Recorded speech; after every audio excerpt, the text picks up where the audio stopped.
ഇതെൻ്റെ thyroid surgery കഴിഞ്ഞിട്ട് ഞാൻ വീട്ടിൽ വരുന്നതാണ്. അപ്പം നിങ്ങൾ വിചാരിക്കും ഇതൊരു ശോകം വ്ലോഗാണ്. എന്നാൽ അങ്ങനെയല്ല. അത് നിങ്ങൾ വ്ലോഗിൽ ഇനി അങ്ങോട്ട് പോകെ പോകെ നിങ്ങൾക്ക് കാണുമ്പോൾ മനസ്സിലാവും. അതുപോലെ തന്നെ ആസ് ഈ വ്ലോഗ് പ്രോഗ്രസസ് എൻ്റെ ഈ ഒരു കണ്ടീഷനും എൻ്റെ സിനാരിയോയും അതുപോലെ തന്നെ കുറച്ച് ജനറൽ ഇൻഫർമേഷനും ഞാൻ ഡീറ്റെയിൽഡ് ആയിട്ട് പറയുന്നുണ്ട് ഒരു മിഡിൽ ഓഫ് ദ വ്ലോഗ് ആകുമ്പോഴത്തേക്കും. കാരണം ഈ വ്ലോഗ് നിങ്ങൾ ക്ലിക്ക് ചെയ്തിട്ടുണ്ടെങ്കിൽ അതിനർത്ഥം ഈ ഒരു തൈറോയിഡക്ടമി ജേർണിയെക്കുറിച്ച് അറിയാനായിരിക്കുമല്ലോ. അപ്പോൾ എനിക്കറിയാവുന്ന മാക്സിമം ഇൻഫർമേഷൻ ഞാൻ ഷെയർ ചെയ്തിട്ടുണ്ട് വിത്ത് റിലയബിൾ സോഴ്സസ്.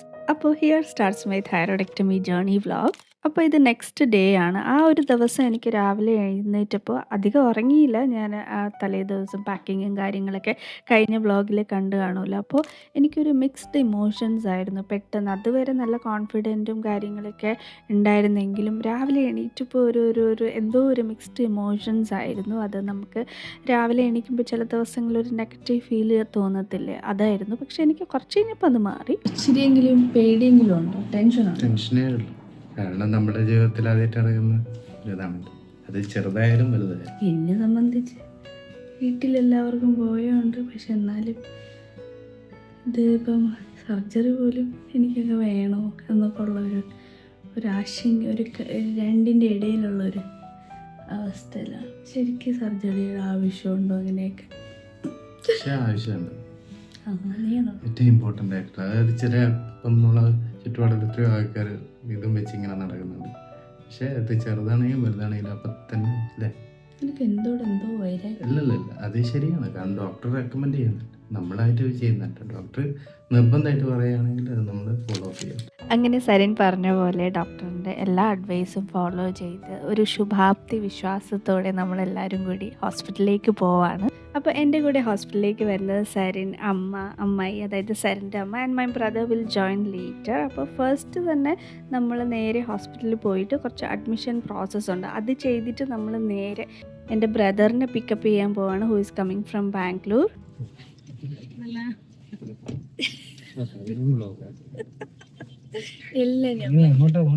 അപ്പോൾ അവിടുന്ന് ഞങ്ങൾ നേരെ പോയത് പഴവങ്ങാടി ഗണപതി ക്ഷേത്രത്തിലാണ്. എല്ലാം നന്നായിട്ട് നടക്കാനും മനസ്സൊരുക്കി ഒന്ന് പ്രാർത്ഥിക്കാനും വേണ്ടിയിട്ട്. അതുപോലെ അന്ന് അവിടെ ഏതോ VIP വന്നിട്ടുണ്ടായിരുന്നു. കുറേ ആൾക്കാരുണ്ട്. അങ്ങനെ അമ്പലത്തിൽ നന്നായിട്ട് പ്രാർത്ഥിച്ചിട്ട് നേരെ നമ്മൾ ഹോസ്പിറ്റലിലേക്ക് പോയി. അപ്പോൾ ഇതാണ് റൂം. ശരിക്കും ഒരു അബദ്ധം നമ്മൾ ഈ റൂം എടുത്തപ്പോൾ പറ്റിയായിരുന്നു. കാരണം 1+2 ആയിരുന്നു എടുക്കേണ്ടിയിരുന്നത്. അതായത് സരനും അമ്മയും എൻ്റെ കൂടെ ഉണ്ടായിരുന്നു 2 ദിവസം സർജറി കഴിഞ്ഞിട്ടും 1 ദിവസം സർജറിക്ക് മുന്നേ ആയിട്ട്. അപ്പോൾ ഒരാൾക്കും കൂടി കിടക്കാൻ ഉണ്ടായിരുന്നല്ലോ. അപ്പോൾ സർജറിക്ക് മുന്നേ ഞാനും സരനും ഒരു ബെഡിൽ തന്നെ കിടന്നു. പക്ഷേ സർജറിക്ക് ശേഷം കിടക്കാൻ ബുദ്ധിമുട്ടായിരിക്കുമല്ലോ. പിന്നെ പായൊക്കെ താഴെ വിരിച്ചിട്ട് കിടക്കേണ്ടി വന്നു. ശരിക്കും അതൊരു അബദ്ധമായിരുന്നു. അപ്പം ഈ ഒരു ധൃതിയിൽ എല്ലാ സ്പെസിഫിക്കേഷനൊന്നും നോക്കാനൊന്നും പറ്റിയില്ല. അപ്പോൾ ഇതൊക്കെ ചെയ്യുമ്പോൾ അതൊക്കെ സൂക്ഷിച്ച് ശ്രദ്ധിച്ചൊക്കെ ചെയ്യുക.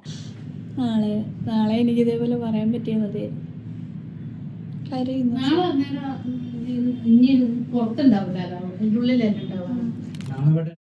ഇത് എൻ്റെ അമ്മ ഒരുപാട് ഹെൽത്ത് ഇഷ്യൂസ് ഒക്കെ ഉള്ള ഒരാളാണ്. അപ്പോൾ അമ്മയുടെ ഹോസ്പിറ്റൽ കൺസൾട്ടേഷൻ കഴിഞ്ഞ് വരുന്നതാണ്.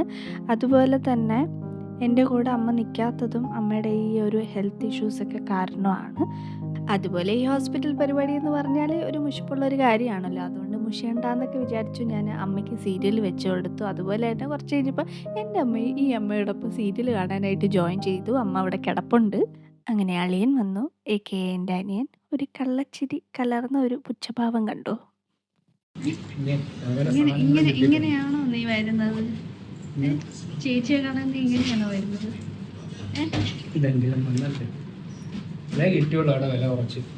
ഇതൊന്നും ഇത്രയും പ്രാവശ്യം എനിക്കൊരു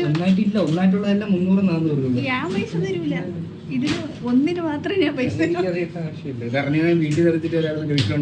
അത് വീട്ടിലില്ല. അത് ഞാൻ എടുത്ത് ഉപയോഗിച്ചില്ലേ. ചേച്ചി അനിയത്തിയും ചേട്ടനും അനിയനും പറഞ്ഞു കൊടുക്കും. നിങ്ങൾ പറഞ്ഞു കൊടുക്കും. എന്നിട്ട് മുഹൂർത്തം തെറ്റിയോണ്ട് ചേട്ടനെ കഴിഞ്ഞു. പക്ഷെ ആ അനിയത്തിയും ചേട്ടനെ സ്നേഹിക്കുന്നുണ്ടായിരിക്കും. പക്ഷെ അവര് മാറി കിട്ടുന്നു, മുഹൂർത്തം തെറ്റിപ്പോയി. തട്ടിക്കൊണ്ട് പോയത് മുഹൂർത്തത്തെ സമയത്ത് കല്യാണം കഴിച്ചതിന് ശേഷം അങ്ങോട്ടും ഇങ്ങോട്ടും എല്ലാവരും സങ്കടത്തോടെ കരച്ചിൽ ഒരാള് മാറി. അപ്പൊ ഞാൻ അതാണ് ചെയ്യുന്ന തുടക്കം. ഞാൻ ഡിവോഴ്സ് ആക്കിട്ട് മാറ്റി കല്യാണം കഴിച്ചത്.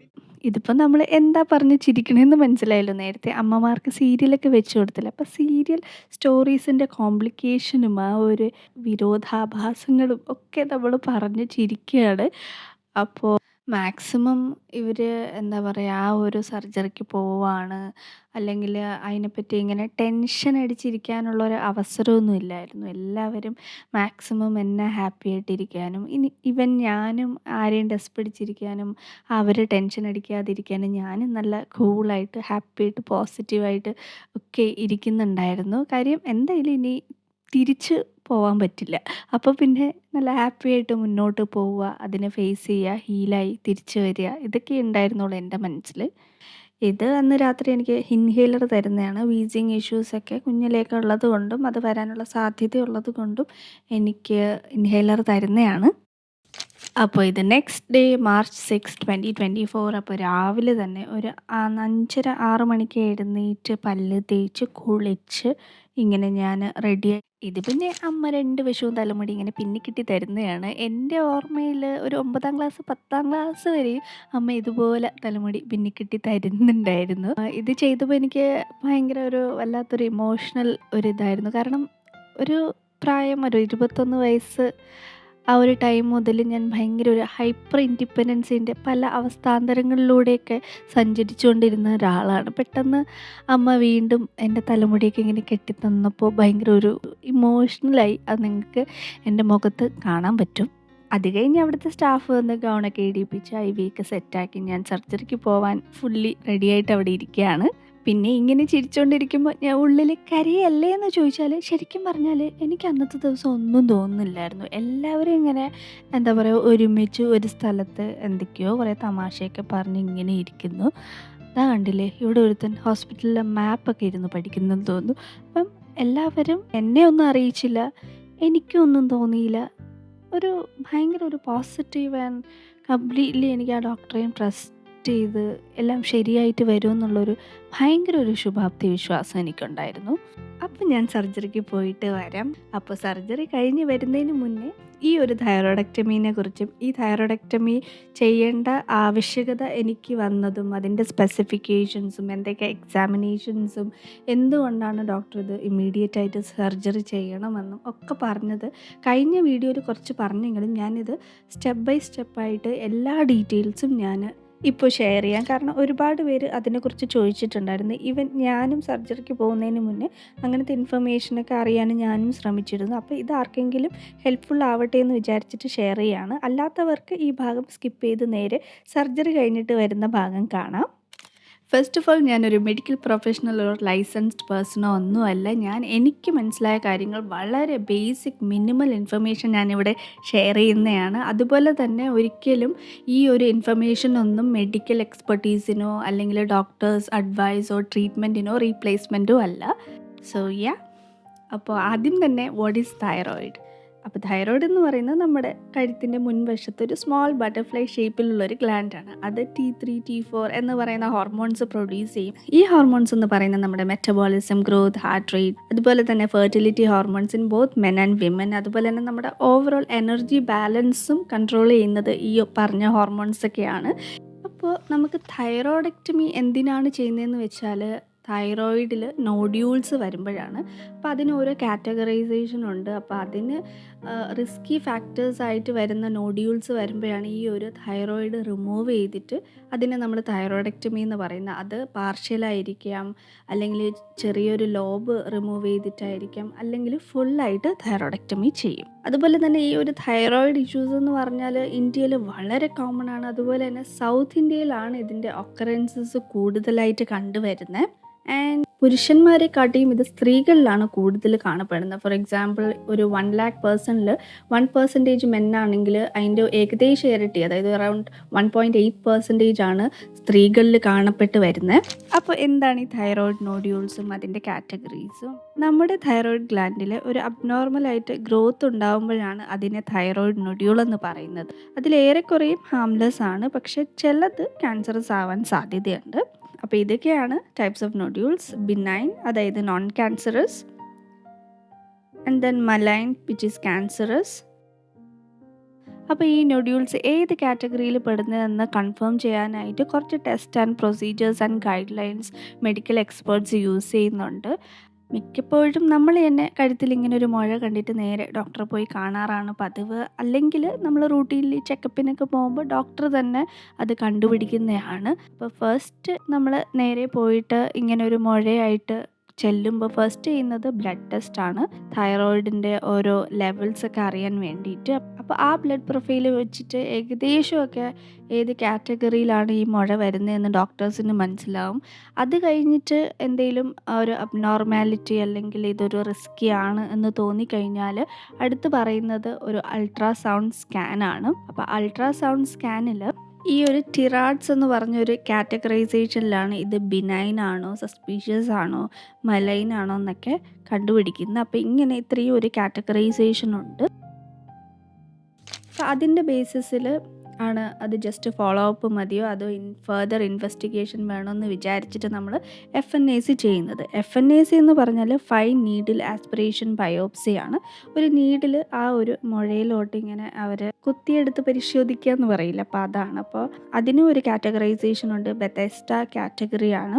അപ്പോൾ അതിൻ്റെ ഒരു percentage of risk of malignancy പറയുന്നുണ്ട്. അപ്പോൾ ഈ ഒരു 2 കാറ്റഗറൈസേഷൻ്റെ ബേസിസിലാണ് സർജറി വേണോ അതോ ജസ്റ്റ് ഫോളോ അപ്പ് മതിയോ എന്നൊക്കെ ഡോക്ടേഴ്സ് തീരുമാനിക്കുന്നത്. അതുപോലെ തന്നെ ഇത് രണ്ടും അല്ലാണ്ട് ചില സസ്പീഷ്യസ് ഫീച്ചേഴ്സ് ഉണ്ട്, അതായത് റാപ്പിഡായിട്ടുള്ള ഗ്രോത്ത്, എന്തെങ്കിലും ഫാമിലി ഹിസ്റ്ററി, ഈ ഒരു മുഴ എത്രത്തോളം ഫേം ഓർ ഹാർഡായിട്ടുള്ളത്, പിന്നെ ബോയ്സിൽ എന്തെങ്കിലും വ്യത്യാസം, പിന്നെ മോർ ദാൻ 4 സെൻറ്റിമീറ്റർ, അതുപോലെ തന്നെ ജെൻഡർ മെയിലാണെങ്കിലും അതൊരു സസ്പീഷ്യസ് ഫീച്ചേഴ്സ് ആയിട്ട് കരുതിയിട്ട് സർജറിക്ക് അവർ പ്രൊസീഡ് ചെയ്യും. കാരണം most of the nodules found in men അത് ക്യാൻസറസ് ആണ്. അപ്പോൾ ഈ ഒരു സസ്പീഷ്യസ് ഫീച്ചേഴ്സ് വരുന്ന മിക്ക നോഡ്യൂൾസിലും ആഫ്റ്റർ സർജറി ബയോപ്സിക്ക് അയക്കുമ്പോഴത്തേക്കും അതിൽ ക്യാൻസറസ് സെൽസ് ഫൗണ്ട് ചെയ്തിട്ടുണ്ട്. കാരണം പലപ്പോഴും FNACയിൽ നീഡിൽ പോവാത്ത പല സ്ഥലങ്ങളും ഉണ്ടല്ലോ, അതിൽ കണ്ടുപിടിക്കാൻ പറ്റിയില്ല എന്ന് വരും. അപ്പോൾ ഈ ഒരു സസ്പീഷ്യസ് ഫീച്ചേഴ്സ് ഉള്ള പേഷ്യൻസിൽ അവർ സർജറിക്ക് പ്രൊസീഡ് ചെയ്ത് പോസ്റ്റ് സർജറിയിൽ ഈ ഒരു നമ്മുടെ റിമൂവ് ചെയ്ത ഗ്ലാൻഡ് ബയോപ്സിക്ക് അയച്ചിട്ട് കംപ്ലീറ്റ്ലി കൺഫേം ചെയ്യും. അപ്പോൾ ഇനി എൻ്റെ കേസ് സിനാരിയോ പറയാം. കഴുത്തിലെ ഈ ഒരു മുഴ കണ്ടിട്ട് ഞാൻ പിറ്റേ ദിവസം തന്നെ ഡോക്ടറെ പോയി കാണുക. ഡോക്ടർ ഫസ്റ്റ് തന്നെ എൻ്റെ തൈറോയിഡ് ബ്ലഡ് പ്രൊഫൈൽ എല്ലാം ചെക്ക് ചെയ്യാൻ പറഞ്ഞു. അപ്പോൾ ഇങ്ങനെയൊക്കെയാണ് എൻ്റെ ഒരു റിസൾട്ട്സ് വന്നത്. എല്ലാം നോർമലായിരുന്നു. അല്ലെങ്കിലും എൻ്റെ തൈറോയിഡ് എപ്പോൾ ചെക്ക് ചെയ്താലും നോർമലാണ്. എന്നിരുന്നാലും എൻ്റെ നോഡ്യൂളിൻ്റെ ആ ഒരു വിസിബിലിറ്റിയും വലിപ്പവും കണ്ടിട്ട് പറഞ്ഞു ഒരു പ്രശ്നമില്ലാന്ന് റൂൾ ഔട്ട് ചെയ്യാൻ നമുക്കൊരു സ്കാനും കൂടി എടുത്ത് നോക്കാമെന്ന് പറഞ്ഞു. അപ്പോൾ എൻ്റെ സ്കാൻ റിസൾട്ട് എന്ന് പറഞ്ഞാൽ 2 നോഡ്യൂള്, ഒന്ന് ഏകദേശം 3.5 സെൻറ്റിമീറ്റർ ആൻഡ് അനദർ 1.9 സെൻറ്റിമീറ്റർ. അപ്പോൾ കഴിഞ്ഞ വീഡിയോയിൽ ഞാൻ 2 സെൻറ്റിമീറ്ററാണ് പറഞ്ഞത്, ശരിക്കും പറഞ്ഞാൽ ഇത്രയും ഉണ്ടായിരുന്നു. പിന്നെ എനിക്ക് ഈ മെഷർമെൻറ്റ്സും സ്കാനിങ്ങും ഇതിനെപ്പറ്റി ഞാൻ അധികം ഓർത്തിരിക്കാറില്ല, അതിനെപ്പറ്റി ചിന്തിക്കാറ് പോലുമില്ല. പിന്നെ ഈ വീഡിയോ എടുത്തപ്പോൾ ആ ഒരു ഓതൻറ്റിക്കായിട്ട് എല്ലാ കാര്യങ്ങളും ചെയ്യണമെന്നുള്ളത് കൊണ്ട് ഞാൻ ഷെയർ ചെയ്യുന്നതാണ്. ആൻഡ് ഓൾസോ ടിറാഡ്സ് വന്നിട്ട് 2 ആണ്, വിച്ച് മീൻസ് നോട്ട് സസ്പീഷ്യസ്. എന്നിട്ടും ഡോക്ടർ FNAC പറഞ്ഞു, കാരണം ഇത് ഏകദേശം 4 സെൻറ്റിമീറ്റർ ഉണ്ടായിരുന്നു, അതുപോലെ തന്നെ ഇത് റാപ്പിഡ്ലി ഗ്രോയിങ്ങും ആയിരുന്നു. അപ്പോൾ ഇതായിരുന്നു എൻ്റെ ഒരു FNAC റിസൾട്ട്. ആൻഡ് ബെതെസ്റ്റ കാറ്റഗറി 2 ആണ്, വിച്ച് മീൻസ് ബിനൈൻ. അപ്പോൾ ഈ ഒരു 2 കാറ്റഗറിയിലും എൻ്റെത് നോട്ട് സസ്പീഷ്യസ് ആൻഡ് ബിനൈൻ ആണ്. ദാറ്റ് മീൻസ് ഒരു പ്രശ്നവും ഇല്ല, അങ്ങനെ തന്നെ ആശ്വസിച്ചിരിക്കുകയായിരുന്നു. പക്ഷേ ഡോക്ടർ പറഞ്ഞു ഇതിൽ സസ്പീഷ്യസ് ഫീച്ചേഴ്സ് ലൈക്ക് റാപ്പിഡ് ഗ്രോത്തും അത് ഏകദേശം 4 സെൻറ്റിമീറ്റർ ഉണ്ട്. അപ്പോൾ നമുക്ക് സ്കാനിലും FNACയിലും കണ്ടുപിടിക്കാത്ത ഏതെങ്കിലും ക്യാൻസറസ് സെൽസ് ആഫ്റ്റർ സർജറി ആ റിമൂവ് ചെയ്ത തൈറോയിഡ് ഗ്ലാൻഡ് എടുത്ത് ബയോപ്സിക്ക് ഡയറക്റ്റായിട്ട് അയച്ചാൽ ശരിക്കും അതിൽ ക്യാൻസറസ് സെൽസ് ഉണ്ടോ എന്ന് നമുക്ക് അറിയാൻ പറ്റുള്ളൂ എന്ന് പറഞ്ഞു. ആൻഡ് ഡോക്ടർ പറഞ്ഞു മൊത്തത്തിലുള്ള ഫീച്ചേഴ്സും ആൻഡ് അദ്ദേഹത്തിൻ്റെ എക്സ്പീരിയൻസും വെച്ചിട്ട് ഇത് ചെറുതായിട്ട് സസ്പീഷ്യസ് ആയിട്ടുണ്ട്. അപ്പം ജസ്റ്റ് നമുക്ക് റൈറ്റ് തൈറോയിഡ് ആണല്ലോ, അപ്പോൾ അത് മാത്രം എടുത്ത് കളയും. ആൻഡ് ഇപ്പുറത്തെ തൈറോയിഡിലോട്ട് സ്പ്രെഡ് ചെയ്യാണ്, നമുക്കത് കുറച്ച് കാലത്തേക്ക് ഹെൽത്തി ആയിട്ട് വയ്ക്കാം. അങ്ങനെ എൻ്റെ റൈറ്റ് സൈഡിലെ തൈറോയ്ഡ് റിമൂവ് ചെയ്ത് അത് ബയോപ്സിക്ക് അയച്ചു. അപ്പോൾ അതിൽ ചെറുതായിട്ട് പാപ്പിലറി കാർസിനോമ, അതായത് ക്യാൻസർ സെൽസ് ഉണ്ടായിരുന്നു. ബട്ട് അത് വളരെ ചെറുതായിരുന്നു, അറൗണ്ട് 0.4 സെൻറ്റിമീറ്ററേ ഉണ്ടായിരുന്നുള്ളൂ. അപ്പോൾ ഞാൻ ഡോക്ടർ അഡ്വൈസ് ചെയ്ത പോലെ സർജറിക്ക് പ്രൊസീഡ് ചെയ്യാതിരുന്നെങ്കിൽ, ഈവൻ ദോ ഈ ഒരു പാപ്പിലറി കാർസിനോമ എന്ന് പറഞ്ഞാൽ ഗുഡ് ഇവിൽ എമംഗ് ദ ഈവിൽസ് എന്നാണ് പറയുന്നത്, അതായത് കള്ളന്മാരിൽ നല്ല കള്ളൻ എന്നാണ് ഡോക്ടർ എന്നോട് പറഞ്ഞത്. ബട്ട് സ്റ്റിൽ അത് സ്പ്രെഡായി അതിലുണ്ടാവുന്ന ഒരുപാട് കോംപ്ലിക്കേഷൻസ്, അതായത് വളരെ റെയറാണ്. എന്നാൽ കൂടി ഇതാണെങ്കിൽ സ്പ്രെഡായിട്ട് നമ്മുടെ നെർവ്സിലൊക്കെ പറ്റി പിടിച്ച് അതിൽ നിന്ന് റിമൂവ് ചെയ്ത് വരുമ്പോഴത്തേക്ക് അതുമായിട്ട് റിലേറ്റഡ് ആയിട്ടുള്ള ഓർഗൻസ് ലൈക്ക് നമ്മുടെ വോക്കൽ കോഡ് അല്ലെങ്കിൽ നമ്മുടെ കൈയിൻ്റെ മൂവ്മെൻറ്റ്, അതിനെയൊക്കെ എഫക്റ്റ് ചെയ്യുന്ന കുറച്ച് സ്റ്റോറീസ് ഞാൻ കേട്ടിട്ടുണ്ട്. അപ്പോൾ ഇതൊന്നും ആരെയും സ്കെയർ ചെയ്യാനല്ല, ജസ്റ്റ് ഒരു അവയർനെസ്സിനും ഒരു ഇൻഫർമേഷനും ഞാൻ പാസ് ചെയ്തതാണ്. മോസ്റ്റ് ഓഫ് ദ കേസസ് ഇങ്ങനത്തെ യാതൊരു കോംപ്ലിക്കേഷൻസും ഇല്ലാണ്ട് വളരെ സ്മൂത്തായിട്ട് സർജിക്കൽ റിമൂവൽ ചെയ്യുന്നതായിട്ടാണ് എൻ്റെ ഒരു അറിവ്. അതുകൊണ്ട് അധികം പേടിക്കേണ്ട കാര്യമൊന്നുമില്ല. ഡോക്ടർ എന്താണോ പറയുന്നത് അവരുടെ എക്സ്പെർട്ടീസ് വെച്ചിട്ട് അതിന് നിങ്ങൾക്ക് ഡോക്ടറെ ട്രസ്റ്റ് ഉണ്ടെങ്കിൽ അത് കംപ്ലീറ്റ് ആയിട്ട് ട്രസ്റ്റ് ചെയ്ത് മുന്നോട്ട് പോവുക. Always take A second opinion. In my case ആ ഡോക്ടറെ ഞാൻ കംപ്ലീറ്റ് ട്രസ്റ്റ് ചെയ്തുകൊണ്ട് ഞാൻ വേറെ സെക്കൻഡ് ഒപ്പീനിയൻ ഒന്നും എടുത്തില്ല. I went ahead with his decision. അപ്പോൾ the next big question is, എന്തുകൊണ്ടാണ് ഇത് വരുന്നത്, എന്തൊക്കെയാണ് ഇതിൻ്റെ കോമൺ റീസൺസ്? അപ്പോൾ അതിനൊരു കറക്റ്റായ ഉത്തരം എനിക്ക് കിട്ടിയിട്ടില്ല. അതുപോലെ തന്നെ ഞാൻ ഷെയർ ചെയ്യാൻ പോകുന്ന ഇൻഫർമേഷൻ വളരെ മിനിമലാണ്, അത്രയൊക്കെ എനിക്കും അറിയാവൂ. അപ്പോൾ ഞാൻ മനസ്സിലാക്കിയ കാര്യങ്ങൾ ഇതൊക്കെയാണ്. ഇൻറ്റേർണൽ ഫാക്ടേഴ്സ് ഉണ്ട്, അതായത് ബോഡിയുടെ ഇൻസൈഡിൽ നടക്കുന്ന കാര്യങ്ങൾ, വിച്ച് ഈസ് ജെനറ്റിക്സ് അല്ലെങ്കിൽ എന്തെങ്കിലും ഫാമിലി ഹിസ്റ്ററി ഉണ്ടെങ്കിൽ. രണ്ടാമത് ഹോർമോൺസ്, അതായത് തൈറോയിഡ് സെൽസിൽ ഈസ്ട്രജൻ റിസപ്റ്റേഴ്സ് ഉണ്ട്. അപ്പോൾ ഈ ഒരു ഹൈ ഈസ്ട്രജൻ വരുമ്പോഴത്തേക്കും അത് തൈറോയിഡ് ടിഷ്യൂ ഗ്രോത്തിനെ സ്റ്റിമുലേറ്റ് ചെയ്യും. അതുകൊണ്ടാണ് ഈ ഒരു തൈറോയിഡ് ക്യാൻസർ സ്ത്രീകളിൽ കൂടുതലായിട്ട് കാണപ്പെട്ട് വരുന്നത്. മൂന്നാമത് autoimmune thyroiditis which is Hashimoto's, അതായത് ഇൻഫ്ലമേഷൻ ഓഫ് ദ തൈറോയിഡ് ആണ്, അത് നമ്മുടെ നൊഡ്യൂൾസ് വരാനായിട്ട് കാരണക്കാരാകുന്നു. And the next factor is external, അതായത് നമ്മുടെ എൻവയൺമെൻറ്റ് അല്ലെങ്കിൽ ലൈഫ് സ്റ്റൈൽ. അപ്പോൾ ഈ എൻവയൺമെൻറ്റൽ ഫാക്ടേഴ്സിൽ ഡോക്ടർ എന്നോട് പറഞ്ഞത് കേരളത്തിലെ സ്ത്രീകളിൽ ഇത് കൂടുതലായിട്ട് കാണുന്നത് ബ്ലാക്ക് സോയിൽ റേഡിയേഷൻ കാരണമാണ്. അപ്പോൾ ആ ഈ റേഡിയേഷൻ എക്സ്പോഷർ തന്നെയാണ് ഫസ്റ്റ് റീസൺ. അപ്പോൾ ചൈൽഡ്ഹുഡ് അല്ലെങ്കിൽ ടീനേജിൽ നമ്മൾ CT സ്കാൻ, എക്സ്റേസ് എന്നുള്ള റേഡിയേഷൻ എക്സ്പോഷർ വരുന്നെങ്കിലും ഇതൊരു ഫാക്ടറാണ്. Because thyroid is very sensitive to radiation. രണ്ടാമത് ഈ ഒരു അയഡിൻ ഇംബാലൻസ് ആണ്, അത് വളരെ കുറവാണെങ്കിലും കൂടുതലാണെങ്കിലും നമ്മുടെ തൈറോയിഡ് സെൽ ഗ്രോത്തിനെ അത് ഡിസ്റ്റർബ് ചെയ്യും. മൂന്നാമത് environmental toxins like pollution, pesticide, plastic, അതൊക്കെ നമ്മുടെ എൻഡോക്രൈൻ ഡിസ്റപ്റ്റേഴ്സ് ആണ് which mimic hormones in turn affect our thyroid function. അപ്പോൾ ഈ രണ്ട് കാറ്റഗറിയിലും പെടുന്ന ആൾക്കാരിൽ അല്ലെങ്കിൽ അത് ഒന്നിൽ കൂടുതൽ റീസൺ ഉള്ള ആൾക്കാരിൽ ട്രിഗറിങ് ഫാക്ടേഴ്സാണ് ഇനി ഞാൻ പറയാൻ പോകുന്നത്. അതിൽ മെയിനായിട്ട് ഞാൻ എപ്പോഴും പറയുന്ന ഈ ഒരു സ്ട്രെസ്സാണ്. ഒരുപാട് കാലം നിങ്ങളൊരു ക്രോണിക് സ്ട്രെസ്സിലൂടെ കടന്നു പോയെങ്കിൽ ഈ ഒരു OAT ആക്സിസ് എന്ന് പറയുന്ന ഒരു സിസ്റ്റം ഉണ്ട് നമ്മുടെ ബോഡിയിൽ, അതായത് ovaries, adrenaline which is stress response system and thyroid. ഇത് മൂന്നും കണക്റ്റഡ് ആണ്. ഏതെങ്കിലും ഒന്നിനെന്തെങ്കിലും പ്രശ്നം പറ്റിയാൽ ഇത് മൊത്തത്തിൽ മറ്റുള്ള ഫങ്ഷനെ അഫക്റ്റ് ചെയ്യും. അതായത് നിങ്ങളിപ്പോൾ കണ്ടിന്യൂസ് ആയിട്ട് ഒരു ക്രോണിക് സ്ട്രെസ്സിൽ അതിനെ അഡ്രസ്സ് ചെയ്യാണ്ട് നിങ്ങളുടെ കോർട്ടിസോൾ ലെവലും എല്ലാം ഹൈ ആയിട്ടിരുന്നെങ്കിൽ നിങ്ങളുടെ അഡ്രിനാലിൻ ഡിസ്ഫങ്ഷൻ ചെയ്യാൻ തുടങ്ങും. അതുവഴി ഓവറീസും തൈറോയിഡും എല്ലാം ഡിസ്ഫങ്ഷൻ ചെയ്യാൻ തുടങ്ങുകയും ഈ ഒരു കണ്ടീഷൻസൊക്കെ വരാൻ സാധ്യതയുള്ള ആൾക്കാരിൽ ഇതിന് പെട്ടെന്ന് തന്നെ ഇതിനെ ട്രിഗർ ചെയ്ത് റാപ്പിഡ് ഗ്രോത്തിന് കാരണമാകുന്നു.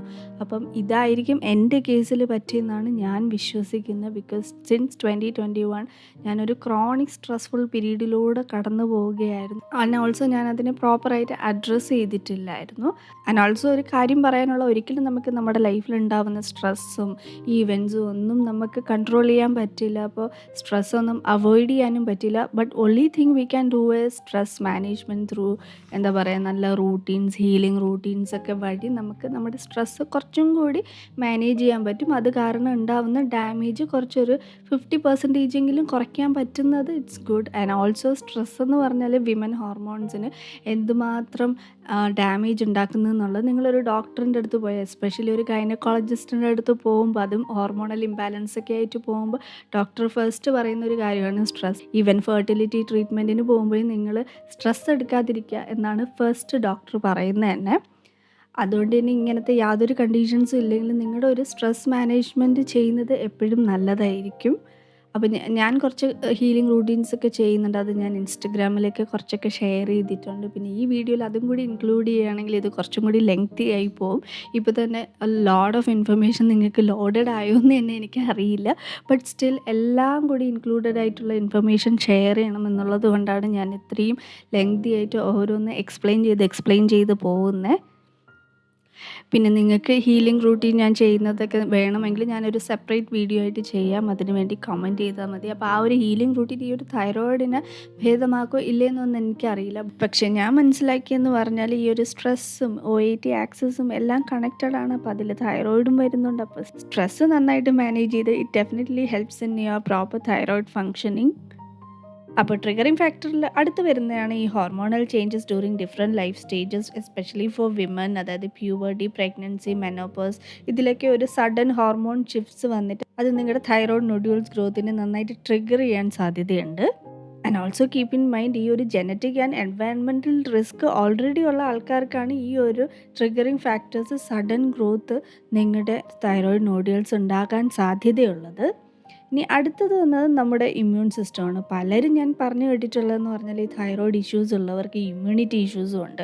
അപ്പോൾ അതിൻ്റെ കൂട്ടത്തിൽ നമ്മുടെ ഒരു ലൈഫ് സ്റ്റൈൽ എന്ന് പറയുമ്പോൾ poor sleep, high sugar intake, അല്ലെങ്കിൽ നല്ല ന്യൂട്രിയൻസ് കറക്റ്റായിട്ട് എടുക്കാതിരിക്കുക എന്ന് പറയുമ്പോൾ തന്നെ നമ്മുടെ ബോഡിയുടെ ആ ഒരു എബിലിറ്റി, അതായത് നമ്മുടെ ഇമ്മ്യൂൺ സിസ്റ്റത്തിൻ്റെ ഒരു നാച്ചുറൽ എബിലിറ്റി ഉണ്ടല്ലോ, അതായത് ആവശ്യമില്ലാത്ത സെൽസോ സാധനങ്ങളോ ആവശ്യമില്ലാത്ത എന്ത് ബോഡിയിലുണ്ടെങ്കിലും അതിന് മുന്നേ തന്നെ അതിനെ കണ്ടുപിടിക്കുക, അതിനെ കില്ല് ചെയ്യാനുള്ള ഒരു സിസ്റ്റമാണല്ലോ ഈ ഒരു ഇമ്മ്യൂൺ സിസ്റ്റം എന്ന് പറയുന്നത്. അപ്പോൾ അതിൻ്റെ എബിലിറ്റീനെ ഈ പറയുന്ന കാര്യങ്ങളൊക്കെ വീക്കാക്കാൻ സാധ്യതയുണ്ട്, വിച്ച് ഈസ് ഇമ്മ്യൂൺ വീക്ക്നെസ്. അപ്പോൾ ഇതൊക്കെയാണ് ഞാൻ മനസ്സിലാക്കിയ ഫാക്ടേഴ്സും അതിൻ്റെ കാറ്റഗറൈസേഷനും. അത് ചിലപ്പോൾ ഒരാൾക്ക് ഒരു റിസ്ക് ഫാക്ടർ ആയിരിക്കാം, അല്ലെങ്കിൽ ഒന്നിൽ കൂടുതലായിരിക്കും, അല്ലെങ്കിൽ ഇതെല്ലാം കൂടി കമ്പൈൻഡ് ആയിരിക്കാം. ബട്ട് ഇതൊക്കെയാണ് ഞാൻ മനസ്സിലാക്കിയത്. പിന്നെ എൻ്റെ ഒരു ട്രീറ്റ്മെൻറ്റ് ഇത് കഴിഞ്ഞിട്ടുള്ളത് എന്താണെന്ന്, സാധാരണ ഇങ്ങനെ പാപ്പിലറി കാർസിനോമ വരുന്നവർക്ക് ഈ ഒരു റേഡിയോ ആക്റ്റീവ് അയഡിൻ തെറാപ്പി ചെയ്യും ഒരു 2-3 ആഴ്ച കഴിഞ്ഞിട്ട്. പക്ഷേ എൻ്റെ കാര്യത്തിൽ അത് ചെയ്യേണ്ടി വന്നില്ല. കാരണം ഞാൻ പറഞ്ഞല്ലോ, എൻ്റെത് മൈക്രോ കാർസിനോമ, അതായത് ലെസ് ദാൻ 1 സെൻറ്റിമീറ്റർ ആണ്. അത് സ്റ്റാർട്ടിങ് സ്റ്റേജ് ആയിരുന്നു. അതുകൊണ്ട് തന്നെ ഒരു കൺസർവേറ്റീവ് അപ്രോച്ചായ ഹോർമോണൽ റീപ്ലേസ്മെൻറ്റ്, അതായത് തൈറോക്സിൻ പ്ലസ് റെഗുലർ മോണിറ്ററിംഗ് ആണ് എനിക്ക് പറഞ്ഞിട്ടുള്ളത്. അതുകൊണ്ട് തന്നെ ഈ റേഡിയോ ആക്റ്റീവ് അയഡിൻ തെറാപ്പിനെ കുറിച്ച് എനിക്ക് ആധികാരികമായിട്ട് എനിക്കറിയില്ല. പക്ഷേ എനിക്ക് മനസ്സിലായ കാര്യം, ഈ ഒരു റേഡിയോ ആക്റ്റീവ് ഒരു ട്രീറ്റ്മെൻറ്റ് ആയതുകൊണ്ട് തന്നെ ഒരു 1 വീക്ക് ഒരു റൂമിൽ വേറെ ആരുമായിട്ട് കോണ്ടാക്റ്റ് ഇല്ലാണ്ട് ആ ഒരു ട്രീറ്റ്മെൻറ്റ് എടുക്കുന്നതാണ് ഈ ഒരു radioactive treatment. And the next most asked question to me is, ഈ ഒരു പ്രഗ്നൻസിക്കും തൈറോയ്ഡക്ടമിയും എന്തെങ്കിലും പ്രശ്നം ഉണ്ടാക്കുമോ എന്നുള്ളതാണ്. അപ്പം എൻ്റെ അടുത്തും ഡോക്ടർ എന്ന് പറഞ്ഞാൽ ഈ ഒരു ഫുൾ തൈറോയ്ഡക്ടമി ചെയ്യാത്തതെന്ന് വെച്ചാൽ, കാരണം ഇതിന് ഒരു റെക്കറൻസ് വളരെ കൂടുതലാണ്. ഇതുണ്ടാവാൻ അപ്പുറത്തെ തൈറോയിഡിലോട്ട് ഉണ്ടാവാനുള്ള ചാൻസസ് വളരെ ഹൈ ആണ്. എന്നോട് ഡോക്ടർ പറഞ്ഞതെന്ന് പറഞ്ഞാൽ വിത്തിൻ 1 to 2 years അപ്പുറത്തോട്ട് എന്തായാലും വരും, and you have to remove that also. But ഞാൻ ഇപ്പോഴും യങ്ങാണ്, പ്രഗ്നൻസി ഇതുവരെ ആയിട്ടില്ല. അപ്പോൾ അതുകൊണ്ടാണ് അതിനെ മെയിൻറ്റെയിൻ ചെയ്ത് ഫുൾ റിമൂവ് ചെയ്യാണ്ട് അത് മെയിൻറ്റെയിൻ ചെയ്ത് വെച്ചേക്കുന്നതെന്ന് പറഞ്ഞു. അതുകൊണ്ട് തന്നെയാണ് ഞാൻ കഴിഞ്ഞ വീഡിയോയിൽ പറഞ്ഞ പോലെ ഫസ്റ്റ് ഗൈനക്കോളജിസ്റ്റിനെ പോയി കണ്ടു. അപ്പോൾ ഡോക്ടർ പറഞ്ഞതെന്ന് പറഞ്ഞാൽ ഫുൾ തൈറോയ്ഡക്ടമി ചെയ്തവർക്ക് വരെ സക്സസ്ഫുൾ ആൻഡ് ഹെൽത്തി പ്രഗ്നൻസീസ് ഉണ്ടായിട്ടുണ്ട്. അതുപോലെ തന്നെ എനിക്ക് മെസ്സേജസ് വന്നിട്ടുണ്ട്, ഒരുപാട് പേര് തൈറോയ്ഡക്ടമി കഴിഞ്ഞവർ പ്രഗ്നൻസി ആയിട്ടുള്ളത്. അപ്പോൾ അതൊക്കെ എനിക്ക് നല്ലൊരു ഹോപ്പ് തരുന്നുണ്ട്. പിന്നെ ഞാനിപ്പോൾ എന്തായാലും അതിന് പ്രിപ്പയർ ആവുന്നില്ല. ഞാൻ പറഞ്ഞ പോലെ ഞാനൊന്ന് കംപ്ലീറ്റ്ലി മെൻ്റലി ആൻഡ് ഇമോഷണലി ഒന്ന് ഹീലായിട്ട് അതിനെക്കുറിച്ച് ചിന്തിക്കുന്നേ ഉള്ളൂ. അപ്പോൾ ഇതൊക്കെയാണ് എൻ്റെ പരിമിതമായ ചില അറിവുകൾ. അപ്പോൾ നിങ്ങൾക്കിതിനെപ്പറ്റി കൂടുതൽ അറിയാമെങ്കിൽ കമൻറ്റ് ചെയ്യുക. അതുപോലെ തന്നെ ഇതിനെക്കുറിച്ച് നിങ്ങൾക്ക് എന്തെങ്കിലും ഷെയർ ചെയ്യാനുണ്ടെങ്കിലും, ഞാൻ പറഞ്ഞല്ലോ ഇപ്പോൾ മിസ്റ്റേക്സ് എന്തെങ്കിലും ഉണ്ടെങ്കിലും പ്ലീസ് ഷെയർ. അപ്പോൾ ഇനി ബാക്ക് ടു ദ സർജറി വ്ളോഗും എനിക്ക് എങ്ങനെ ഉണ്ടായിരുന്നു പെയിൻ ആൻഡ് എത്ര നേരം എടുത്തു എന്നൊക്കെ ഉള്ളതൊക്കെ ഞാൻ പറയാം. അപ്പോൾ ഇത് സർജറി കഴിഞ്ഞ് റൂമിലോട്ട് വന്നതാണ്. അപ്പോൾ സർജറി കഴിഞ്ഞ് നേരെ റൂമിൽ കൊണ്ടുവരില്ല, 1 day ഒബ്സർവേഷൻ റൂമിൽ വേറെ സർജറീസൊക്കെ കഴിഞ്ഞ പേഷ്യൻസിൻ്റെ ഒപ്പം ഒരു റൂമിൽ നമ്മളെ കിടത്തിയേക്കും. അപ്പോൾ എൻ്റെ സർജറി എന്ന് പറഞ്ഞാൽ ഏകദേശം 4 hours ഉണ്ടായിരുന്നു. അപ്പോൾ എന്നെ ഓപ്പറേഷൻ തിയേറ്ററിൽ കയറ്റിയിട്ട് എനിക്ക് എന്തൊക്കെയോ ഇഞ്ചെക്ഷൻ തന്നു. പിന്നെ ഒരു മാസ്ക് വെച്ചത് മാത്രമേ എനിക്ക് ഓർമ്മയുള്ളൂ. പിന്നെ ഓപ്പറേഷൻ കഴിഞ്ഞിട്ടാണ് എനിക്ക് ബോധം വന്നത്. അത് കഴിഞ്ഞിട്ട് ഓപ്പറേഷൻ കഴിഞ്ഞിട്ട് എൻ്റെ ഹസ്ബൻഡിനെയും ബ്രദറിനെയും വിളിച്ച് കാണിച്ചപ്പോൾ അവരോട് ഞാൻ സംസാരിക്കുന്നുണ്ടായിരുന്നു. അതുകൊണ്ട് തന്നെ എൻ്റെ വോയിസിന് ടച്ച് ഒരു പ്രശ്നങ്ങളും ഉണ്ടായിരുന്നില്ല. അപ്പോൾ ഞാൻ പറഞ്ഞല്ലോ ഈ ഒരു ഒബ്സർവേഷൻ റൂമിൽ വെച്ചേക്കും അവിടെ നമുക്കറിയുന്ന ആരുമില്ല. ഈ നഴ്സസും കുറച്ച് വേറെ സർജറീസ് കഴിഞ്ഞ പേഷ്യൻസും ആയിട്ടേ ഉള്ളൂ. പിന്നെ നമ്മൾ എന്താ പറയുക, പെട്ടെന്ന് ഓപ്പറേഷനൊക്കെ കഴിഞ്ഞിട്ട് പെട്ടെന്നൊരു റൂമിലൊക്കെ ഇരിക്കുമ്പോൾ അതിൻ്റേതായ ഒരു മെൻ്റലി ഇച്ചിരി ഒരു ഡിഫിക്കൽട്ടി എനിക്ക് ഫീൽ ചെയ്തു. അതെല്ലാവർക്കും അങ്ങനെ ആവണമെന്നില്ല. പിന്നെ അടുത്തൊരു ചോദ്യമാണ് എങ്ങനെയുണ്ടായിരുന്നു പെയിൻ എന്ന് പറയാം. എനിക്ക് ഈ പറയുന്ന പോലെ ഓഫ് കോഴ്സ് നമ്മുടെ നെക്കിലാണല്ലോ ചെയ്തത്. അപ്പോൾ കിടക്കുമ്പോഴും എണീക്കുമ്പോഴും നമുക്ക് വേറൊരാളുടെ ഹെൽപ്പില്ലാണ്ട് എണീക്കാനും കിടക്കാനും പറ്റില്ല, അങ്ങനെ ചെയ്യാനും പാടില്ല. പിന്നെ ഹോസ്പിറ്റലിലെ ബെഡെന്ന് പറഞ്ഞാൽ അങ്ങനെയാണല്ലോ, ആ ഒരു എന്താ പറയുക ഓട്ടോമാറ്റിക്കായിട്ട് എലിവേഷനുള്ള ബെഡാണ്. പിന്നെ വേറൊരു പ്രശ്നം എന്ന് പറഞ്ഞാൽ നേരത്തെ നിങ്ങൾ ആ വീഡിയോയിൽ ശ്രദ്ധിച്ച ഒരു ഡ്രെയിനേജ് ഇട്ടിട്ടുണ്ട്. അപ്പോൾ ആ ഡ്രെയിനേജ് നമ്മുടെ പസ്സും ബ്ലഡൊക്കെ പോകാനാണ്. ഇതൊക്കെ പറയുമ്പോൾ ഒരു എന്ന് തോന്നുമായിരിക്കും, പക്ഷേ ഞാൻ കടന്നുപോയ കാര്യങ്ങൾ ഞാൻ ട്രാൻസ്പാരൻ്റ് ആയിട്ട് ഷെയർ ചെയ്യുന്നതാണ്. അപ്പോൾ ആ ഡ്രെയിനേജ് ഇട്ടത് കൊണ്ട് ഈ ഒരു സോളോ ചെയ്യാൻ, അതായത് നമുക്ക് ആഹാരം കഴിക്കുമ്പോൾ അത് ഇറക്കാനൊക്കെ കുറച്ച് ബുദ്ധിമുട്ടുണ്ടായിരുന്നു. അല്ലാണ്ട് സർജറി ചെയ്തത് കൊണ്ട് അല്ലായിരുന്നു എനിക്ക് ഈ ഫുഡ് കഴിക്കുമ്പോൾ ഉള്ള പ്രോബ്ലം. ഈ ഒരു ഡ്രെയിനേജ് ഇട്ടതായിരുന്നു എനിക്ക് സോളോ ചെയ്യാനായിട്ട് നല്ല ബുദ്ധിമുട്ടുണ്ടായിരുന്നത്. ശരിക്കും പറഞ്ഞാൽ ഞാൻ പ്രതീക്ഷിച്ച അത്ര പെയിന് ഇല്ലായിരുന്നു എന്ന് വേണമെങ്കിൽ പറയാം. അത്രയ്ക്ക് എനിക്ക് അറിയുന്നുണ്ടായിരുന്നില്ല. പെയിനുണ്ട് ഡെഫിനറ്റ്ലി, ബട്ട് അത് ടോളറബിൾ ആയിരുന്നു. പിന്നെ എൻ്റെ അമ്മയും ബ്രദറും സർജറി കഴിഞ്ഞ് എന്നെ റൂമിലോട്ട് കൊണ്ടുവന്നപ്പോൾ കാണാൻ വന്നതല്ല. അവർ നൈറ്റ് ആകുമ്പോഴാണ് പോകുന്നത്. കാരണം ഞാൻ പറഞ്ഞായിരുന്നല്ലോ അമ്മയ്ക്ക് സുഖമില്ല, അതുകൊണ്ട് ഹോസ്പിറ്റലിൽ സരനും സരൻ്റെ അമ്മയാണ് നിന്നിരുന്നത്. അമ്മ ഇങ്ങനെ ചിരിച്ചുകൊണ്ട് കയറി വന്നപ്പോൾ ഞാൻ പറയുമായിരുന്നു അമ്മ കരഞ്ഞുകൊണ്ട് വാന്ന് പറഞ്ഞപ്പോൾ അമ്മ പറയാം നീ നല്ല ഹെൽത്തി ആയിട്ട് ഇരിക്കുകയല്ലേ, പിന്നെ ഞാൻ എന്തിനാ കരയുന്നതെന്നൊക്കെ. അതുപോലെ ബ്രദർ ഡേ ടൈം ഫുള്ളും ഇവിടെയാണല്ലോ, അതുകൊണ്ട് വർക്കൊക്കെ ഇവിടെ ഇരുന്ന് തന്നെയാണ് ചെയ്യുന്നത്. ചെയ്തുകൊണ്ടിരുന്നപ്പോൾ നിനക്ക് ടെൻഷൻ ഉണ്ടായിരുന്നു ശരിക്കും? നിന്റെ ചേച്ചിയാണ് അവിടെ കീറി മുറിച്ച് കിടക്കണം എന്നുള്ള ഒരു ഇവൻ കരയുന്നുണ്ടായിരുന്നു കണ്ണീര് നോക്കിയായിരുന്നു. കണ്ണ് അടച്ചിട്ട് പറയണം. പിന്നെന്തിനും നീ എന്റെ പേര് വിളിച്ചപ്പോ ചാടി എണീറ്റ് മൈക്കിൽ വിളിച്ച് അതെന്തിനും വിളിച്ചു എന്നല്ലേ നീ എന്നെ കാണാൻ വന്നപ്പോ നിനക്ക് എന്താ തോന്നിയത്? ഞാൻ നിന്നെ വല്ല ചീത്ത വിളിച്ചത്?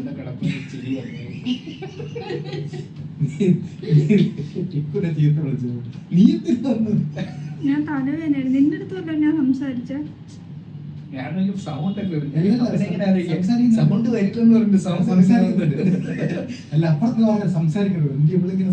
അല്ല സംസാരിക്കുന്ന പറഞ്ഞ നിന്നോട് ഞാനല്ലോ പറഞ്ഞ തലവേദന മാത്രം ഞാൻ കണ്ടു. നിന്റെ കണ്ണിൽ കൂടെ വെള്ളം വരണ ഞാൻ കണ്ടു.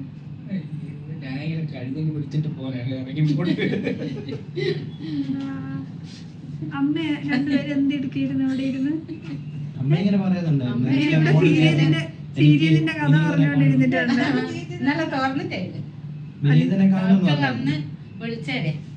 പക്ഷെ നമ്മള് പറഞ്ഞു സ്റ്റോപ്പ്, ഞാൻ അവരോടാ സംസാരിക്കുന്നത്. അമ്മയ്ക്ക് എങ്ങനെ ഉണ്ടായിരുന്നു? അമ്മ എന്തെടുക്കായിരുന്നു?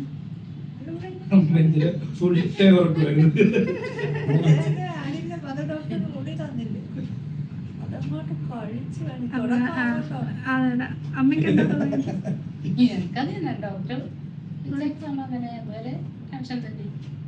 ഒരു ജലപാനം പോലും ചെയ്യാണ്ട് ഉച്ചക്ക് ചോറ് നിന്ന് വൈകുന്നേരം ചായ പിടിച്ച് ആ ഒരു ഇത് മാത്രമേ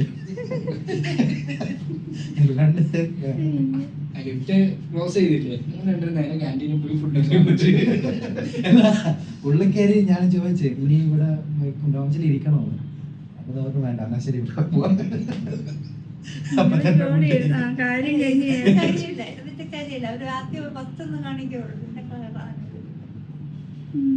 അപ്പൊ ഇതായിരുന്നു എന്റെ അവസ്ഥ. ഞാൻ അവിടെ വിചാരിക്കുന്നു എല്ലാരും എന്നെ ആലോചിച്ച് ടെൻഷൻ അടിച്ച് കരയും.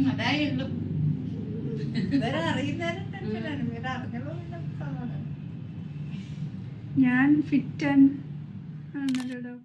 അപ്പോൾ എന്നെ അഡ്മിറ്റ് ചെയ്യുന്നത് മാർച്ച് 5 സർജറി വന്ന് മാർച്ച് 6 ആൻഡ് 7 ഒബ്സർവേഷൻ റൂമിലാണ്. 8 റൂമിൽ കൊണ്ടുവന്നു. എന്നിട്ട് പിറ്റേ ദിവസം ഡിസ്ചാർജാണ്. പിന്നെ ഈ IV ഒക്കെ എടുക്കുന്നുണ്ടല്ലോ, ഈ IV എടുക്കുന്നത് കാരണം എനിക്കൊരു പണി കിട്ടി. അതിന് IV ബൈറ്റ്സ് എന്നാണെന്ന് തോന്നുന്നു പറയുന്നത്. എനിക്കതിൻ്റെ കൃത്യമായ പേരറിയില്ല. നന്നായിട്ട് കൈ വേർത്തിട്ടൊരു 2 വീക്സ് ഞാൻ അതും കൊണ്ട് നടന്നു. അതുകൊണ്ട് തന്നെ നമുക്ക് ഓൾറെഡി ഈ കഴുത്തിന് പ്രോബ്ലം ഉണ്ട്. അതുകൊണ്ട് തന്നെ മറ്റുള്ളവരെ ഡിപ്പെൻഡ് ചെയ്യണം. അപ്പോൾ കൈകൊണ്ട് ചെയ്യാൻ പറ്റുന്ന കാര്യങ്ങൾ വരെ മറ്റുള്ളവരെ ഡിപ്പെൻഡ് ചെയ്യേണ്ട ഒരു അവസ്ഥ എനിക്ക് വന്നു. പിന്നെ വേറൊരു പ്രശ്നം വന്നതെന്ന് വെച്ചാൽ എനിക്ക് കുറേ നാളിന് ശേഷം വീസിങ്ങിൻ്റെ പ്രശ്നം വന്നായിരുന്നു. അപ്പോൾ ഈ ഒരു 2 കാര്യങ്ങളാണ് ഈ ചുമയും കൂടെ വന്നപ്പോൾ ആ ഒരു ത്രോട്ടിലാണല്ലോ ഈ ഒരു സർജറി. അപ്പോൾ അതിൻ്റെ ഒരു ബുദ്ധിമുട്ട് എനിക്കുണ്ടായിരുന്നു. അങ്ങനെ ഡിസ്ചാർജ് ചെയ്യുന്ന ദിവസം വന്നു. അങ്ങനെ എല്ലാം പാക്ക് ചെയ്തിട്ട് നമ്മൾ വീട്ടിൽ പോകാൻ റെഡിയായിട്ട് നിൽക്കുകയാണ്. അതിന് മുന്നേ എല്ലാവരും കൂടി ഒരു സെൽഫിയൊക്കെ എടുത്തിട്ട് അങ്ങനെ നേരെ വീട്ടിലേക്ക് പോയി.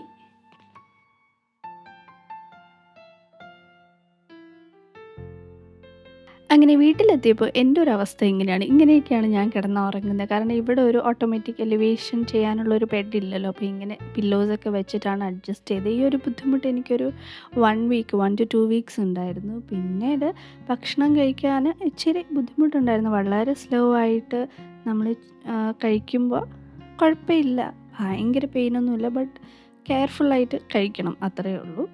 അപ്പോൾ ഞാൻ നേരത്തെ പറഞ്ഞ പോലെ എന്നെ എഴുന്നേൽപ്പിക്കുന്നതായിരുന്നു വലിയൊരു ടാസ്ക്. അപ്പോൾ ഇവിടെ ഈ ഒരു മാട്രസ് ഉണ്ടല്ലോ, അതിൻ്റെ അടിയിൽ കൈ വെച്ചിട്ട് അതിനെ ഇങ്ങനെ പൊക്കി തരും. അപ്പോഴത്തേക്കും എനിക്ക് അങ്ങനെ അങ്ങ് എണീക്കാൻ പറ്റും. അപ്പം എൻ്റെ ബ്രദറും ഹസ്ബൻഡും ആയിരുന്നു അങ്ങനെ സപ്പോർട്ട് ചെയ്തുകൊണ്ടിരുന്നത്, എഴുന്നേൽക്കാനായാലും കിടക്കാനൊക്കെ ആയിട്ട്. പിന്നെ 2-3 ദിവസം കഴിഞ്ഞപ്പോഴത്തേക്കും എനിക്ക് ആദ്യം ഉണ്ടായിരുന്ന ആ ഒരു ഡിഫിക്കൽട്ടി ഇല്ലേ, അത് കുറഞ്ഞു കിട്ടി. പിന്നെ എൻ്റെ കൈയിൻ്റെ അവസ്ഥ അറിയാലോ, അപ്പോൾ എനിക്ക് കൈ കൊണ്ട് ചെയ്യാൻ പറ്റുന്നതൊന്നും ചെയ്യാൻ പറ്റുന്നില്ലായിരുന്നു. അങ്ങനെ മിസ്റ്റർ ഹസ്ബൻഡ് എന്നെ ഹെൽപ്പ് ചെയ്യുന്നത്. അപ്പോൾ വീട്ടിൽ വന്നിട്ട് ഒരു 1 വീക്ക് കഴിഞ്ഞിട്ട് സ്റ്റിച്ച് എടുക്കാൻ പോയി. അപ്പോൾ March 15 സ്റ്റിച്ച് എടുക്കാൻ പോയത്. അങ്ങനെ സ്റ്റിച്ചൊക്കെ എടുത്തു നേരെ വീട്ടിലേക്ക് വന്നു. വീട്ടിലേക്ക് വന്നിട്ട് 2ാമത്തെ ആഴ്ച ഇച്ചിരി കൂടി കെയർഫുള്ളൊക്കെ ആയിരുന്നു. 3rd വീക്ക് തൊട്ട് എനിക്ക് ബാക്ക് ടു നോർമലായിട്ടുള്ള എല്ലാ ആക്ടിവിറ്റീസും ഞാൻ ചെയ്തു തുടങ്ങി. എന്നിരുന്നാലും ഒരു 2 to 3 months വരെ ആ ഒരു വിയർക്കുമ്പോഴൊക്കെ എനിക്ക് അവിടെ വളരെ ചെറുതായിട്ട് നീറ്റലൊക്കെ ഉണ്ടായിരുന്നു. പിന്നെ ഇതിൻ്റെ പുറത്ത് പുരട്ടാൻ മരുന്നൊക്കെ തരും. അപ്പോൾ അതുകൊണ്ട് അങ്ങനെ ഒരു പെയിനും കാര്യങ്ങളൊക്കെ കമ്പാരിറ്റീവ്ലി ലോവറായിരുന്നു. ഇതമ്മ നാട്ടിലേക്ക് തിരിച്ചു പോവാണ്, കോഴിക്കോട്ടേക്ക്. അതായത് സരൻ്റെ അമ്മ. അപ്പോൾ സരനും കൂടെ പോവാണ്. അപ്പോൾ ഇത്രയേ ഉള്ളൂ എൻ്റെ തൈറോയ്ഡക്ടമി വ്ലോഗ്. അപ്പോൾ എനിക്ക് ഓർമ്മയിൽ വന്ന കാര്യങ്ങളും എനിക്കറിയാവുന്ന കാര്യങ്ങളും മാക്സിമം ഞാൻ ഷെയർ ചെയ്തിട്ടുണ്ട്. പിന്നീട് വേറെന്തെങ്കിലും ഉണ്ടെങ്കിൽ കമൻസിൽ പറയുക, അല്ലെങ്കിൽ എനിക്ക് മെസ്സേജ് ചെയ്താലും മതി ഇൻസ്റ്റഗ്രാമിൽ. അപ്പോൾ അത്രയേ ഉള്ളൂ. ഇനി നെക്സ്റ്റ് വ്ലോഗ് എന്ന് പറഞ്ഞാൽ സരൻ്റെ പെങ്ങളും ആങ്ങളെയും ആങ്ങളയുടെ കുഞ്ഞും എന്നെ കാണാൻ വരുന്നതാണ് സർജറി. അപ്പോൾ അതിൻ്റെ ഒരു ഫൺ വ്ലോഗാണ് നെക്സ്റ്റ് വരുന്നത്. അപ്പോൾ അത്രയേ ഉള്ളൂ. This is life shorts by Winnie.